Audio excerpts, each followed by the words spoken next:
El compromiso de Dios con su pueblo se basa en sí mismo y no en su pueblo. Dios tiene compromiso con Israel, ¿sí? Pero no porque Israel valga en sí mismo, no porque Israel sea fiel, sea leal,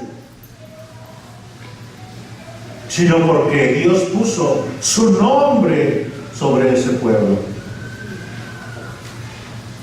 Así que Dios está comprometido con su pueblo por amor a su gran nombre.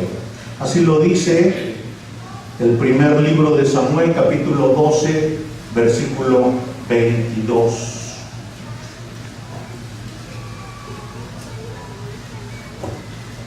Juan nos está presentando en este evangelio al Señor Jesucristo. Nos da unas escenas en el capítulo 1 de la gloria de Cristo en la eternidad. Después nos presenta a Juan el Bautista, quien viene de parte de Dios para testificar de Cristo. Después nos presenta a Jesús con 6 de sus discípulos.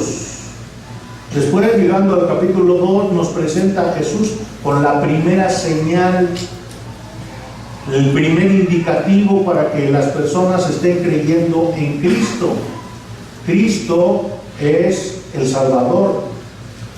Cristo es el mensajero de Dios, el Mesías, el Redentor. Es el Hijo de Dios, es el Dios humanado, es el Cordero de Dios que quita el pecado del mundo. Solo hay salvación a través de Cristo.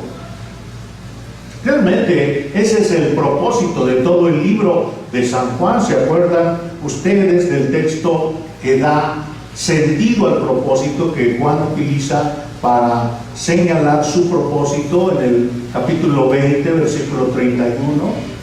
Juan asegura que se han escrito estas cosas, pero que hay muchísimas más que no están escritas, pero estas que escribió tienen dos finalidades, dos propósitos.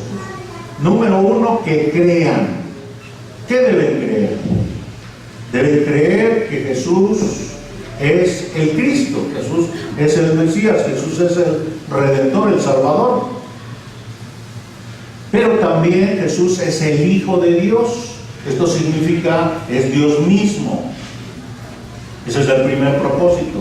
Crean en Cristo. Y en segundo lugar, para que creyendo tengan vida eterna en su nombre. Pero estas cosas se han escrito para que creáis que Jesús es el Cristo, el Hijo de Dios, y para que creyendo tengáis vida en su nombre. Juan 20, 31.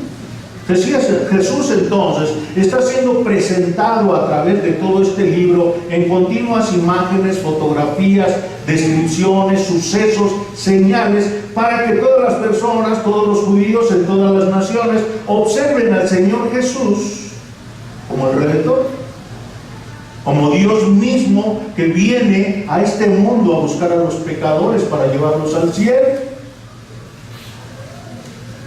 Así lo presentó Juan. A los suyos vino a buscar a su pueblo, vino a buscar a sus paisanos. ¿Y qué pasó con sus paisanos? ¿Qué pasó con los judíos? Y los suyos no lo recibieron. No lo quisieron recibir, lo rechazaron. Pero a los que sí lo recibieron, a los que creen en su nombre, Dios le dio la potestad de ser hechos hijos de Dios. Este es un tema que a mí me ha llamado mucho la atención, que la vida eterna no se adquiere, porque tengas conocimiento bíblico. Ser adoptado hijo de Dios no lo logras porque obedezcas los 10 mandamientos, cosa que nunca vas a hacer. Tampoco se logra por estar orando en el templo de Jerusalén, ni por tener como familiar a un líder religioso. No se logra vida eterna por cumplir con ciertos rituales, con ciertas normas, con ciertas liturgias. No se puede ser hijo de Dios por practicar los holocaustos, matar cantidades de animales. La salvación no es por obras. La vida eterna, ser salvo, ser adoptado hijo de Dios, ser regenerado, ser nacido de nuevo, hermanos, solamente es posible mediante la obra externa a ti. Solo la puede hacer esta obra el Señor Jesucristo. La obra de Cristo es lo único que salva.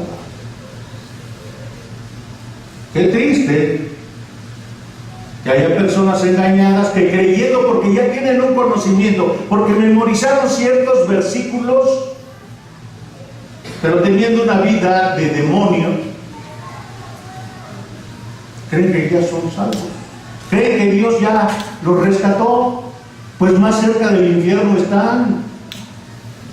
Uno de los fenómenos más interesantes y perturbadores que he notado cuando estoy platicando con personas que evangelizan, es que ellos suponen que el Dios del que hablan las personas es el Dios de la Biblia.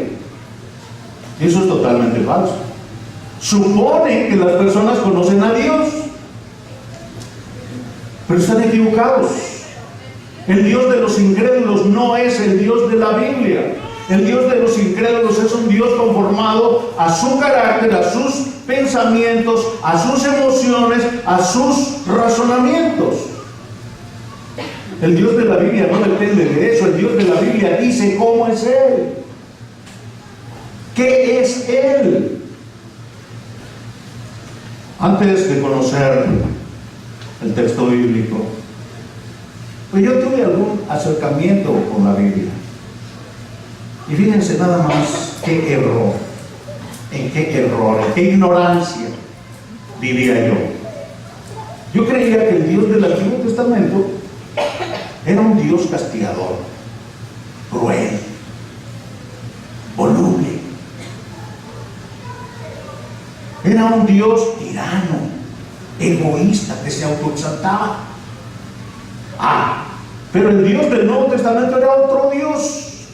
El Dios del Nuevo Testamento era un Dios tranquilo, amoroso, tierno, compasivo, permisivo, débil, mártir, que se dejaba maltratar. Pensaba yo que había dos dioses. ¿A cuál Dios prefería yo? Al permisivo, al que me dejaba hacer lo que yo quisiera. Pero ¿qué dice la Biblia? Dice la Biblia que todo ser humano tiene un corazón engañoso, más que todas las cosas, y perverso. Ni siquiera se conoce a sí mismo. ¿Cómo va a conocer a Dios? Todas sus definiciones de Dios están equivocadas. Dice San Pablo que los hombres han cambiado la verdad de Dios por la mentira. A lo falso le llaman verdadero, a lo que no es lo llaman como que sí es. Su Dios falso lo presentan como real y tristemente lo creen. Creen que su Dios, producto de su fantasía, es verdadero y lo adoran y lo obedecen y lo exaltan y le sirven y inventan una serie de acciones con las que creen que se ganan más su favor. Nuestra tarea es sacar del error a esas personas, pero no sacarlas del error en base a nuestras suposiciones, en base a lo que nosotros creemos. ¿Cómo vamos a sacar del error a los que tienen un concepto equivocado de Dios? Solo Dios lo puede hacer, solo su palabra, solo su verdad. Así que lo que tenemos que hacer es abrir nuestra Biblia y señalarles: mira, el Dios que tú crees no es este Dios. El Dios de la Biblia es un Dios santo. Y cuando comprendas la palabra santo, lo que significa ser puro, ser limpio, ser un Dios que odia tanto el pecado, que odia la fornicación, que odia el adulterio, que odia la mentira, que odia la envidia, que odia el egoísmo, que odia la codicia, que odia la lujuria. Si tú comprendieras a este Dios, que tan apartadísimo está del pecado, entonces te sentirías abrumado, apachurrado, totalmente indigno, porque estás separadísimo de ese Dios. Es tanto el odio que Dios tiene contra el pecado, que cuando Cristo cargó con nuestros pecados, Dios los vio como pecado y lo despedazó en la cruz. A su propio Hijo, en el cual tiene complacencia. Dios es feliz eternamente con su Hijo. El gozo de Él es su Hijo. La armonía, la paz, la comunión, el compañerismo que tiene el Padre con el Hijo es indescriptible, es eterno, es poderoso. Pero cuando Cristo quiso cargar con nuestros pecados, Dios sintió tal odio, tal desprecio, tal rechazo, que lo separó. Y el Señor Jesús tuvo que clamar: Padre mío, ¿por qué me has desamparado? Era tal el dolor del Señor Jesús. No se quejó cuando le dieron de latigazos, no se quejó cuando le estaban enterrando los clavos, no se quejó cuando le dieron de puñetazos, no se quejó cuando le arrancaron mechones de barba, no se quejó. Solo cuando fue separado del Padre. Si tú estás aferrado a un pecado y conocieras lo santo que es Dios y comprendieras el odio que Dios siente contra el pecado, sentirías terror. No ese tonto orgullo, porque ya conoces un texto de la Biblia, porque ya lo leíste, porque ya lo memorizaste, pues más condenación hay para ti. Hay tanta falsedad en los dioses de este mundo. Yo le llamo superstición. El apóstol Pablo utilizó esta palabra, es la palabra deisidaimon, la palabra griega. Se puede traducir como muy supersticiosos o como muy religiosos. El apóstol San Pablo lo utiliza cuando se refiere a los atenienses en el Areópago, en el libro de los Hechos, capítulo 17. Sobre esta palabra, Archibaldo Robertson escribió, y cito: Deisidaimon es una palabra neutra, no es buena, no es mala. Proviene de dos raíces, deito, que es temer, y daimon, deidad. Los griegos la empleaban bien en el sentido de piadoso o religioso, o bien en el sentido malo de supersticioso. El doctor Lucas, en el libro de los Hechos, emplea esta palabra para representar los sentimientos religiosos de los atenienses que bordeaban en la superstición. Bueno, para nosotros es muy claro, ¿verdad? Comprendemos que si nos hablan de Zeus, de Hermes, de Poseidón, que es como estaban adorando allí en el Areópago, bueno, pues esos no son dioses de la Biblia, no son de ninguna manera, son producto de la fantasía, son producto de la mitología, son inventos humanos. Esos dioses tienen esclavización de sentimientos parecidos a los que tenían los propios griegos. Vemos a Zeus embarazando mujeres por aquí y por allá, convirtiéndose en un cisne, o convirtiéndose en un toro blanco, o convirtiéndose en una serpiente, o convirtiéndose en espuma de mar, y mediante esas estrategias dejaba embarazadas a las mujeres. Era un coqueto, un seductor taimado. Así eran, así. ¿Por qué? Porque los seres humanos tienen esa inclinación. Los seres humanos no son leales. Los seres humanos son traidores. Son infieles. En su mayor parte. Usted seguramente hoy es diferente. Entonces nosotros no podríamos pensar que un ser mitológico que los hombres le asignaron características, que es producto de la mente y fantasía humana, se parezca al Dios de la Biblia. Esos dioses los hombres les atribuyeron características, pero Dios dice: no soy yo como tú piensas, ni pienso como tú piensas, ni camino por donde tú caminas. Dios nos dice cómo es Él.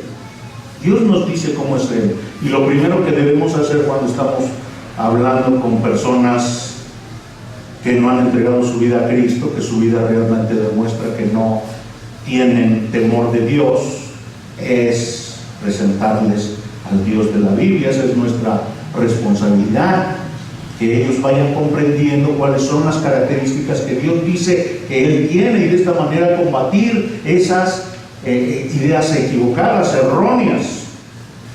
Así que Juan lo que está haciendo a través de su evangelio es presentándonos a Dios encarnado.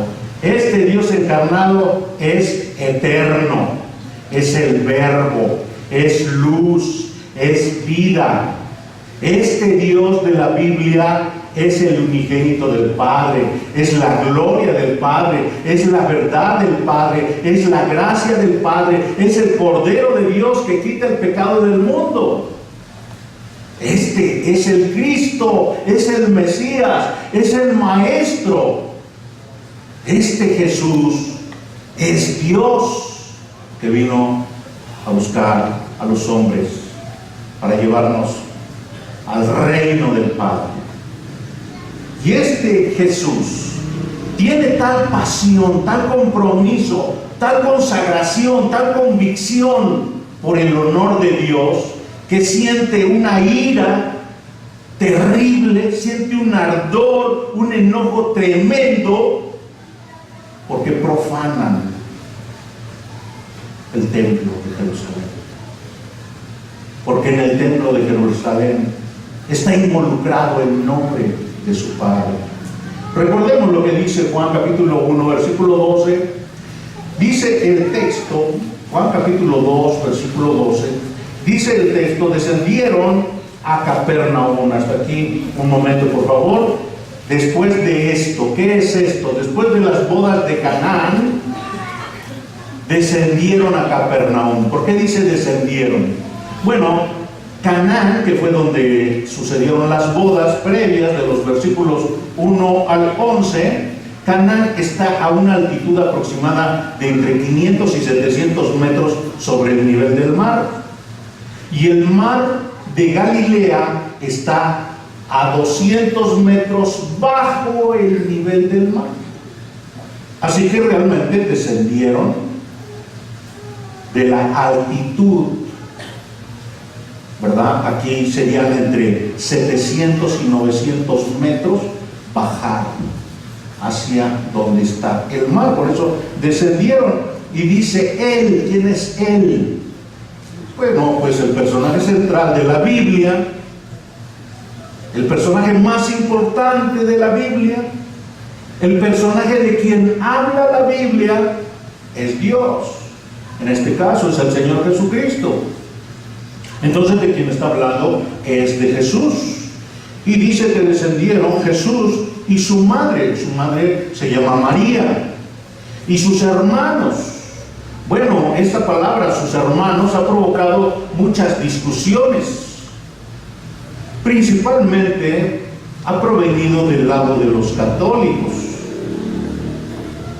Algunos hombres, como por ejemplo Elpidio, que es teólogo del siglo IV, él dice que los hermanos se refiere a que eran hermanos carnales, a que eran familia, porque Jesús era hijo de María, biológicamente, y José no había tenido intimidad con María hasta después que nació el Señor Jesús. Ya cuando nació el Señor Jesús, entonces tuvieron una vida matrimonial, que es lo que Dios ordena en Génesis capítulo 2, versículo 24. Deben de disfrutar del placer sexual dentro de su matrimonio y deben multiplicarse, como dice Génesis 1:28. Entonces tuvieron ellos dos algunos hijos. Algunos textos que nos hablan, por ejemplo, de los hijos de José y de María, hijos biológicos, está en Marcos capítulo 6, versículo 3. Aquí vamos a encontrar por lo menos 6 hermanos del Señor Jesús. 6 hermanos, por lo menos, o medios hermanos, ¿verdad? Porque él es hijo de María solamente, y ellos son hijos de José y de María. Marcos capítulo 6, versículo 4, los israelitas están refiriéndose al Señor Jesús y plantean esta pregunta: ¿no es este el carpintero? O sea, Jesús tomó el oficio de su papá, que su papá era carpintero, y entonces dicen: ¿no es este el carpintero de Nazaret? Y la respuesta sería: sí, sí es el carpintero. ¿Es el hijo de María? Sí. Es hermano, y vean aquí los hijos de María. Número 1, Jacobo. Jacobo se le cambió, se le latinizó su nombre y aparece en la Biblia como Santiago, Saint Jacob, y se contrajo y se llama Jacob, Santiago. Aparece una carta al final de la Biblia.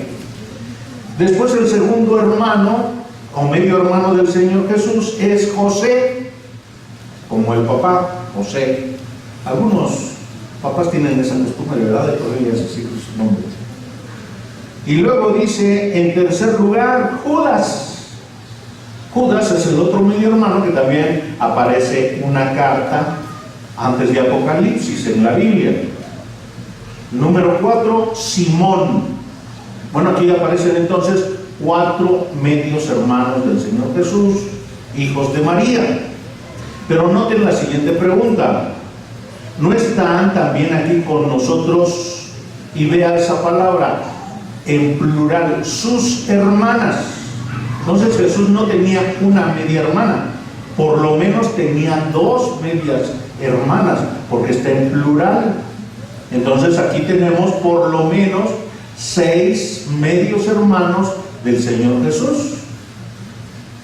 Salieron de Canaán, viajaron rumbo al oriente, un poquito al norte. En la parte norte del mar de Galilea y está Capernaum, en las márgenes del mar de Galilea. Para allá más o menos habrán caminado 25 kilómetros. Bueno, pues no es mucho, 25 kilómetros, pero iban entonces el Señor Jesús, su madre, sus hermanos, y dice también, con respecto a sus hermanos, apareció por allí una idea que no aparece en la Biblia, que más bien contradice la Biblia, en donde dicen que María se mantuvo virgen todo el tiempo. O sea, nació Jesús y seguía siendo virgen y no tuvo hijos, dicen ellos, y entonces se murió virgen. Bueno, realmente dicen que se quedó dormida y luego se fue al cielo. Eso no lo dice la Biblia, pero ellos dicen que sucedió. No les podemos comprobar que fue lo contrario, pero nosotros creemos lo que la Biblia dice. Esto contradice, por ejemplo, vean lo que dice Mateo capítulo 1, versículo 25, Mateo 1, 25, que dice, Mateo 1:25, refiriéndose a José: pero no conoció no la conoció, José no conoció a María. Esta palabra conoció significa intimidad, intimidad. Significa, así como Génesis capítulo 4, versículo 1, que hasta que Adán conoció a Eva, entonces Eva quedó embarazada de Caín. Pero Adán realmente conocía antes a Eva, en el sentido de verla y de saber quién era. La palabra conocer en estos textos significa intimidad sexual. Pero José no la conoció hasta que dio a luz a su hijo primogénito y le puso por nombre Jesús. Después que nació Jesús, entonces José tuvo su vida matrimonial con María. También aparece en Lucas capítulo 2, versículo 7, una palabra muy útil para que comprendamos que María no solo tuvo un hijo, sino que tuvo varios hijos, según lo enseña la Biblia.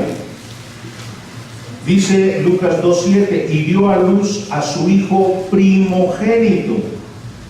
La palabra primogénito dice primero engendrado, fue el primero en ser engendrado. Si dice primero en ser engendrado, significa que hubo segundo y tercero, cuarto, quinto, sexto, séptimo, no sé. Por lo menos 7 hijos tuvo María. 6 aparte del Señor Jesús. Pero los defensores de la virginalidad eterna de María insisten, no. Bueno, tal vez allí pues vamos en contra del texto bíblico, pero los hermanos no eran hijos de María. Esos que se mencionan ahí no eran hijos de María, eran hijos de José. Es que José, como ya era mayor y había tenido otra mujer y era viudo, y entonces como era viudo con su primer mujer tuvo varios hijos y se vinieron a vivir con ellos. Eso no lo dice la Biblia.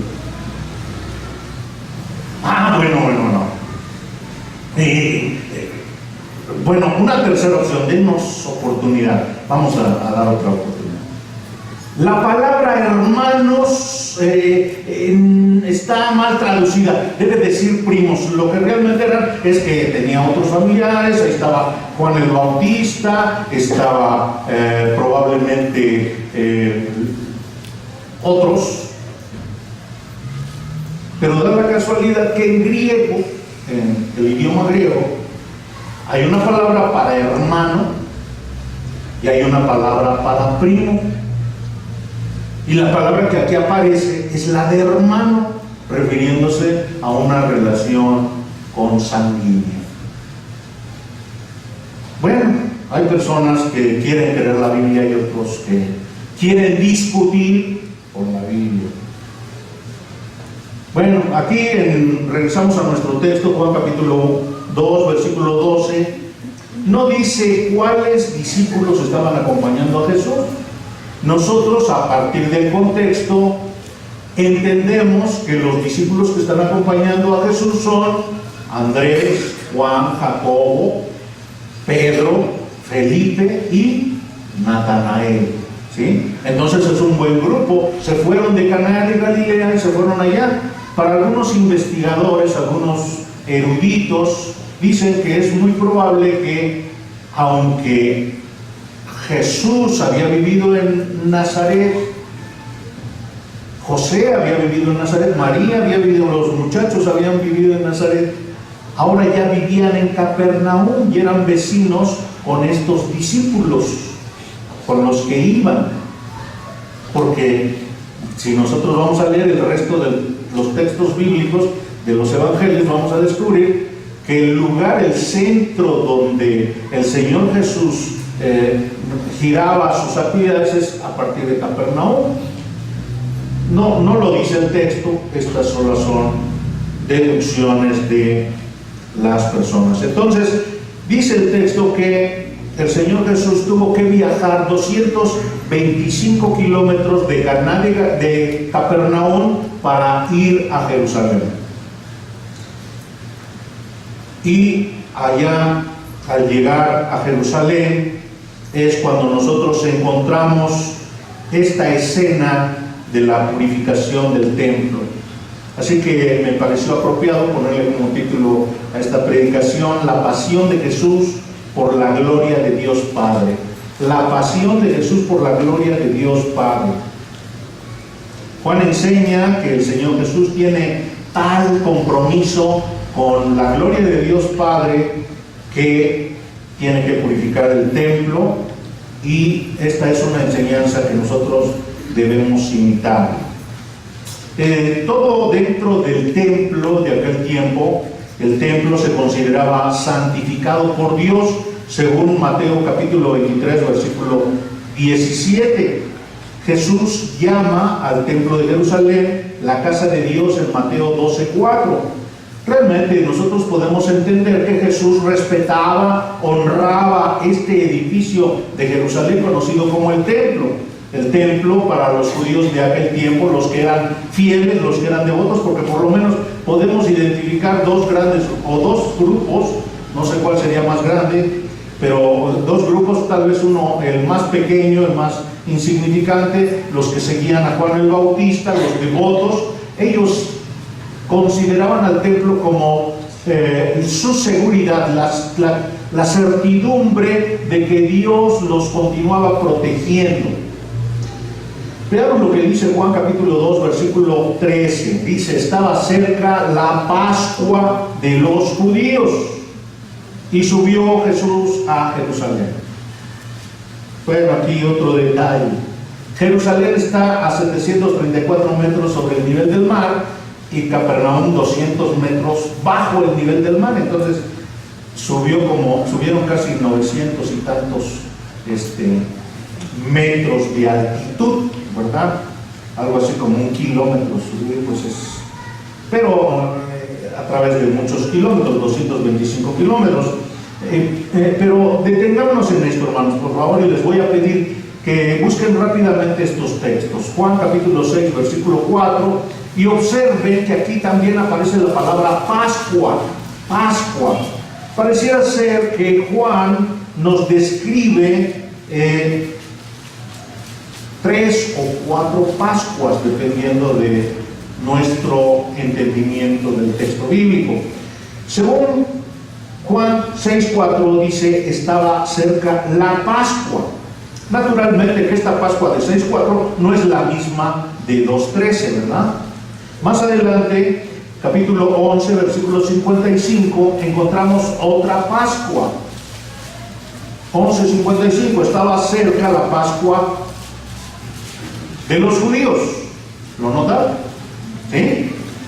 Bueno, entonces aquí encontramos que Juan señala 3 Pascuas: capítulo 2:13, capítulo 6:4 y capítulo 11:55. Ahora, aquí es donde empieza lo interesante. Si usted busca 5:1, Juan 5:1, va a encontrar una fiesta de los judíos que para algunos comentaristas es una cuarta Pascua. Una cuarta Pascua. Y entonces dice Juan 5:1: después de estas cosas había una fiesta de los judíos. Ahora, esta expresión fiesta de los judíos generalmente va acompañado de la palabra Pascua, pero en este texto no aparece la palabra Pascua. Por eso, para los comentaristas conservadores, aquí el autor estaría hablando de una cuarta Pascua. Si fuera así, entonces podríamos pensar que la Pascua de capítulo 2, versículo 13, es la Pascua del año 27.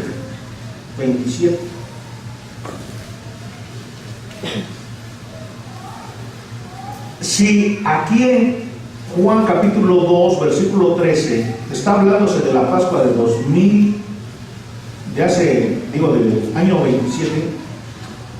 Entonces el Señor Jesucristo empezó su ministerio antes de esa fecha. Tal vez habrá empezado a fines del año 26 o a principios del año 27. Las bodas de Canaán habrán sido como en febrero, porque la Pascua se celebraba el día 14 Nisan, que es mes lunar para los judíos. Y nosotros sabemos que la Pascua aparece en nuestros calendarios a fines de marzo o a principios de abril. Entonces estaríamos pensando en ese sentido que el Señor Jesús empezó su ministerio algunas semanas antes, por lo menos lo que Juan está describiendo, son semanas o un par de meses antes de la Pascua del año 27. La Pascua del 5-1 sería el año,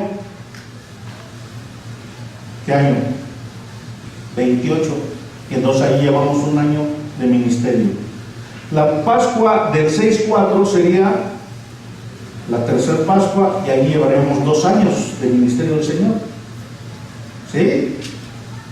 Y la Pascua del 11-55 sería la cuarta Pascua, y entonces tendríamos 3 años de ministerio del Señor más algunos meses. Este fue el tiempo que el Señor Jesús enseñó, predicó y sanó a enfermos, sacó demonios y manifestó estas señales. Entonces, en base a ese tipo de investigaciones se va construyendo los tiempos.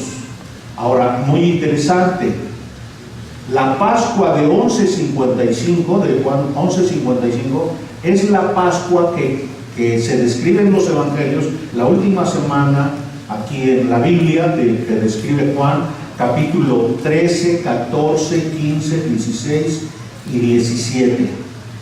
¿Sí? Esa es la última Pascua.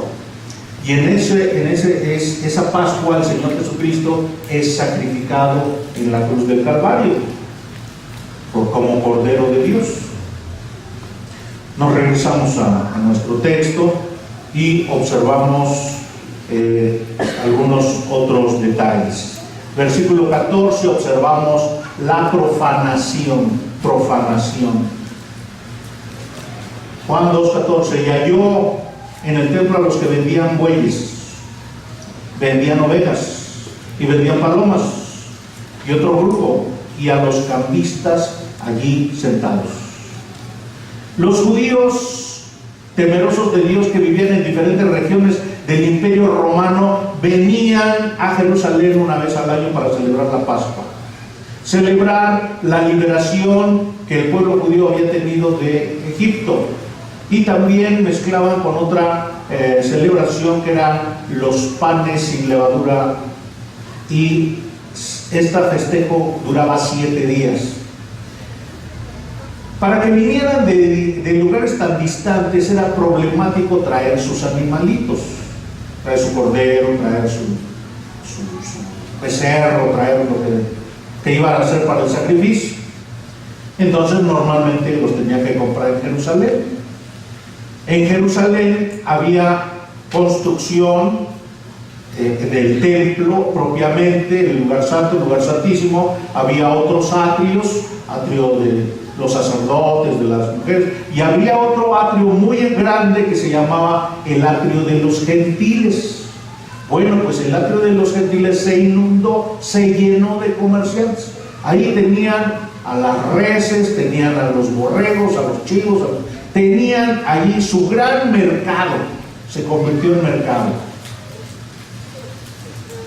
Y naturalmente los sacerdotes, que cobraban pues derecho de piso y cobraban, yo no sé si comisiones por las ventas, preferían que los animalitos que presentaran al altar para sacrificarlos trajeran la marca de los que vendían afuera, y no recibían cualquier animalito, siempre los vendían perfectos. Y a Dios solo se le podía ofrecer animales sin defecto, según el punto de vista de los sacerdotes. Estos sacerdotes eran preferentemente del grupo de los saduceos. Ellos se adueñaron propiamente del templo y su administración. Bueno, pero además de los vendedores de animales había los cambistas. Se tenía que pagar el impuesto anual al templo. Y los sacerdotes no recibían cualquier moneda.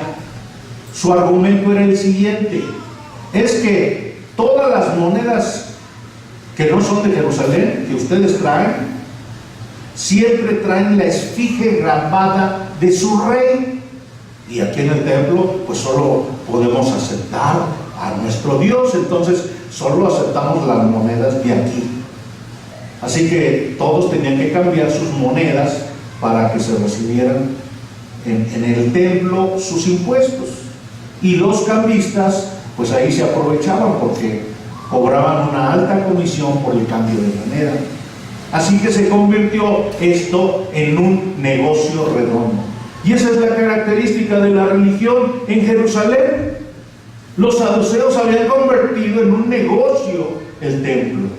Los fariseos habían convertido la adoración a Dios en algo simulado, en algo hipócrita, en algo falso, en algo solamente externo. No importaba la condición de su corazón, que estuvieran llenos de pecado, que estuvieran corrompidos, eso no importaba. Lo importante es la apariencia para los fariseos. Así que encontramos al Señor que llega a Jerusalén y observa allí, están sentados ahí con su mesa y diferentes montones de moneda, a los cambistas, y los otros tienen allí a sus animales en jaulas y algunos amarrados, y el gran olor de todos los animales que tienen allí. Y siente tal furor, siente tal indignación, siente tal coraje el Señor, que observamos su pasión por purificar el nombre de su Padre. La profanación del templo provocó ira, enojo del Señor. Versículo 15: y haciendo un azote de cuerdas. La palabra azote se refiere a un látigo. Los judíos no tenían la costumbre de usar látigo, el látigo lo introdujeron los romanos, así que hizo un látigo de cuerdas y luego echó fuera del templo a todos. Empezó a empujar. Yo no me imagino de qué estatura estaría él para que los ganaderos, los comerciantes, tanta gente, porque dice, sacó a todos. Los sacó a empujones, estuvo latigueando a los becerros, a los chivos, a los afuera, y tumbando las mesas de los cambistas. Se regaron las monedas. ¿Y qué? ¿Se fueron corriendo los cambistas? Se arrodillaron para levantar sus monedas, y los que no eran propietarios y querían ayudar también se arrodillaron. Bueno, algunos probablemente no ayudaron, sino que se ayudaron, ¿verdad? Pero era tal la energía, yo no sé, ahora dirían la adrenalina, ¿verdad? Que se desbordó dentro del Señor, que tuvo una gran fuerza para empujar a esos animales fuera del templo. No sé si de manera individual algunos los fue empujando hasta que se salieran. Fuera, dice, echó fuera del templo a todos los hombres, sí, y las ovejas también, y los bueyes también. Esparció las monedas de los cambistas y volcó las mesas. El Señor Jesús hizo dos diferentes tipos de purificaciones del templo, esta que aquí estamos leyendo, y también otra que aparece en Mateo capítulo 23, versículo 37 al 39, que es la última Pascua. Entonces, en la primera Pascua purifica el templo, y en la última Pascua, cuando Él fue sacrificado, purificó también el templo de Jerusalén.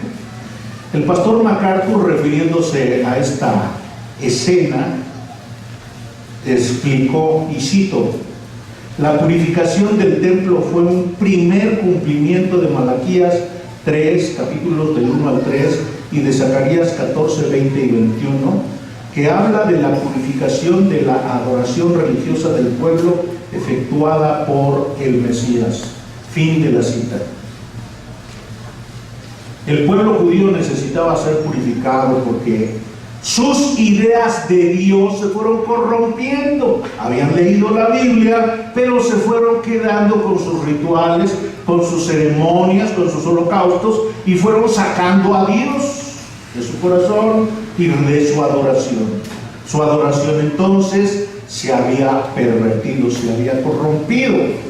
En algunos momentos de la historia esto había sucedido. Dios le llama a esto adulterio, le llama a esto adulterio, infidelidad.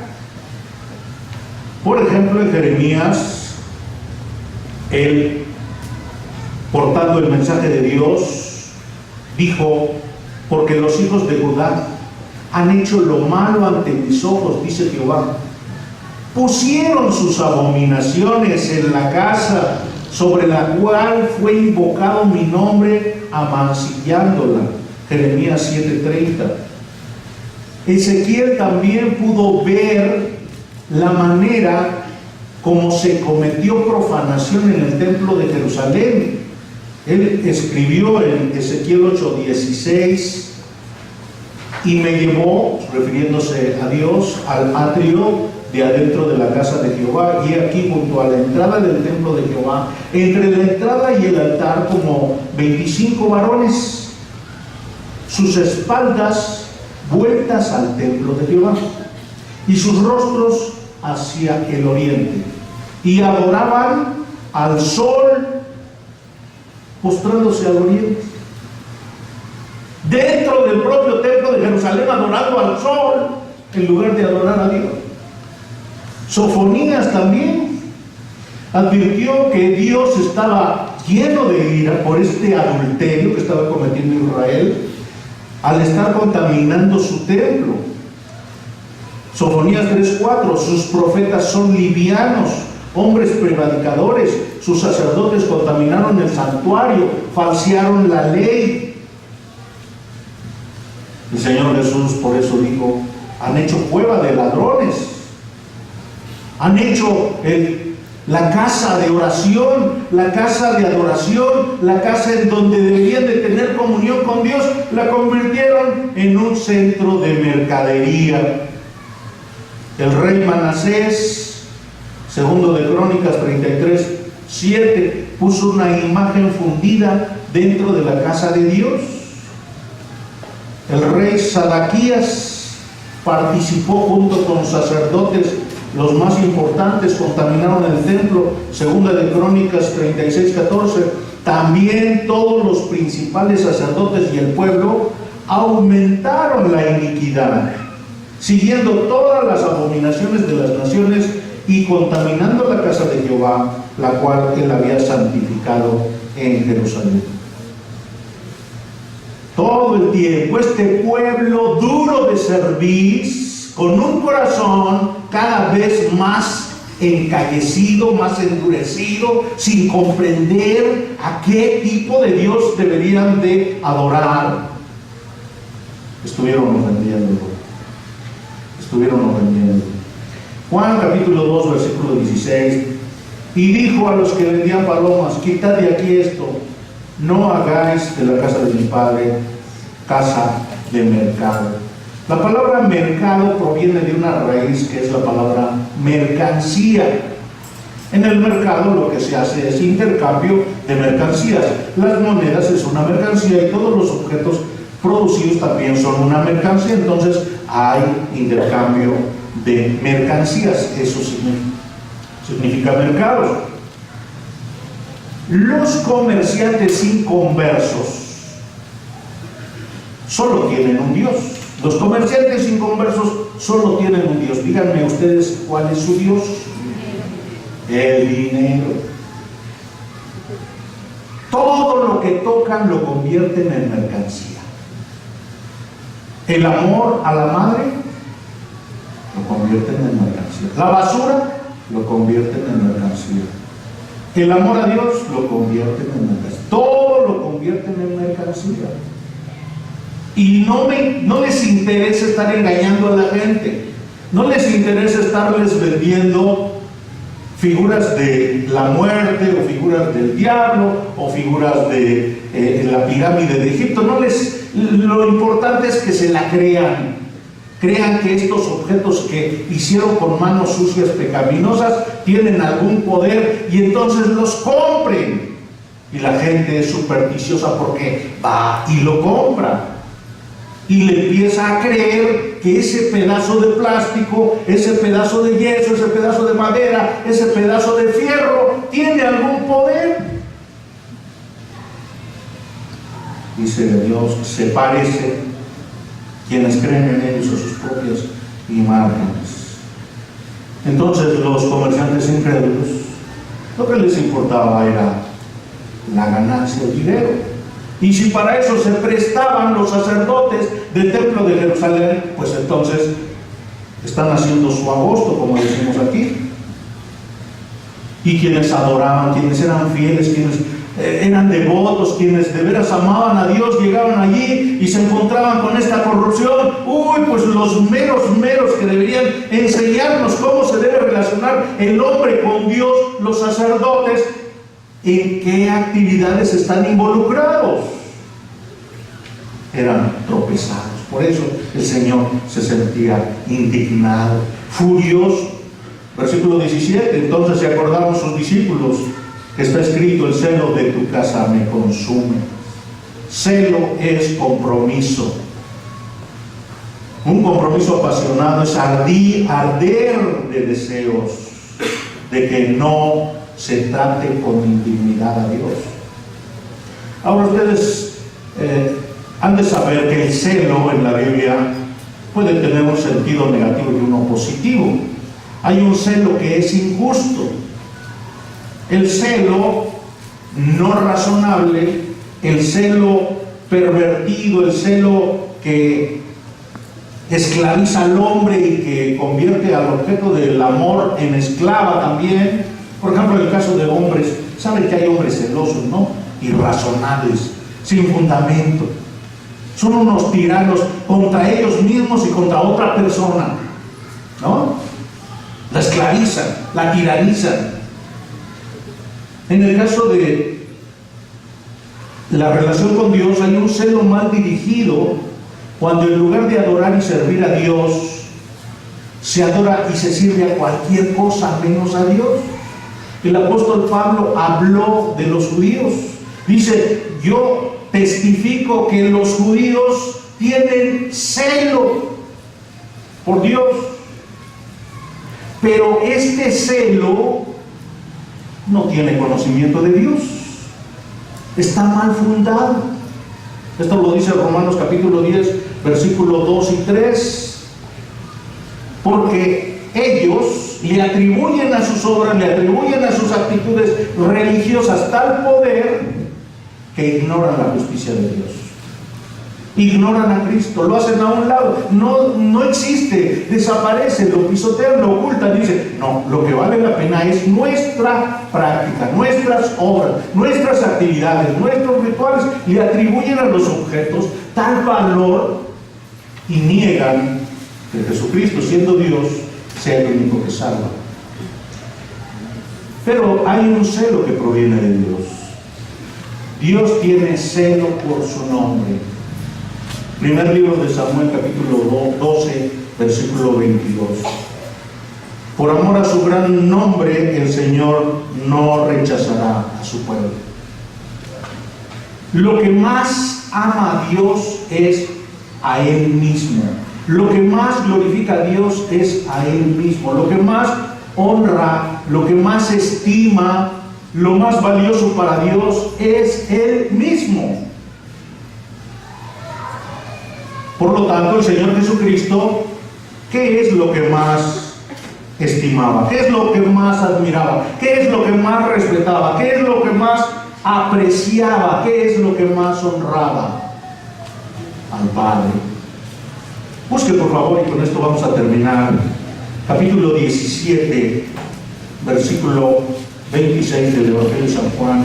San Juan capítulo 17, versículo 26. Antes de ser sacrificado, el Señor Jesucristo pronunció esta oración sacerdotal, capítulo 7 del Evangelio de San Juan. Y en este capítulo, Él nos dice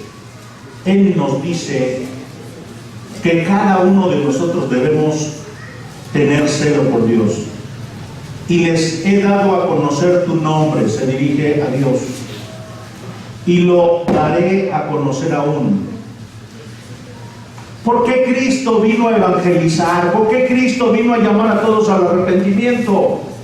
¿Por qué Cristo hoy a través de su iglesia continúa llamando a los pecadores a su salvación? ¿Por qué? ¿Para qué? Vea esto, el amor con que me has amado. Dios ha amado a su Hijo Jesucristo, en el cual tiene complacencia. La fuente de la gloria de Dios es Cristo. Porque el amor con que me has amado esté en ellos y yo en ellos. ¿Dios ama a Cristo? Sí, eternamente, de manera profunda, de manera fiel, de manera íntegra. Y dice, yo he venido y he predicado el Evangelio para que tú le metas, siembres, introduzcas el amor que tú tienes por mí dentro de los corazones de estos que son mis discípulos. Cada creyente debe tener tal pasión, tal ardor, tal anhelo de Cristo, que nada pueda parecerse a eso. Que sea eterno, indestructible. Hermanos, ¿qué cosa podemos amar por mucho tiempo? ¿Qué cosa podemos amar? De niño podríamos amar un juguete. De jóvenes podríamos amar a una persona. De adulto, ¿qué podemos amar? A un descendiente.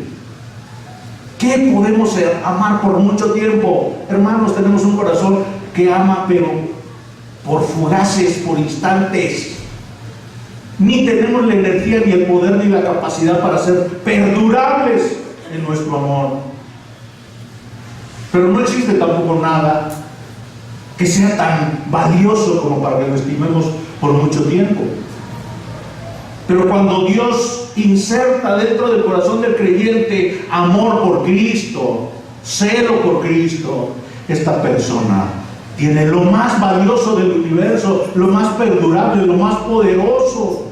Por eso el creyente, de la misma manera que Cristo tiene celo por el Padre, así también cada creyente tiene celo por el Señor Jesucristo. Estima a Cristo por sobre todas las cosas. Admira a Cristo por sobre todas las cosas. Respeta a Cristo por sobre todas las cosas. Honra a Cristo por sobre todas las cosas. El creyente tiene celo por el nombre de Dios, por la gloria de Dios y por la exaltación de Cristo. Oremos, hermanos. Padre, gracias por tu palabra, gracias por permitirnos ver a nuestro Señor Jesucristo, que no adoraba objetos, te adora solamente a ti, te glorifica solamente a ti, te sirve solamente a ti, te obedece solamente a ti. Ayúdanos, Padre, para que saquemos de nuestra mente todo tipo de actitud que te ofende, y nuestro único propósito sea que tú te deleites de nosotros. Este amor, este deseo de que tú seas respetado y conocido por toda tu creación, sea lo que gobierne nuestros días. Gracias, Señor.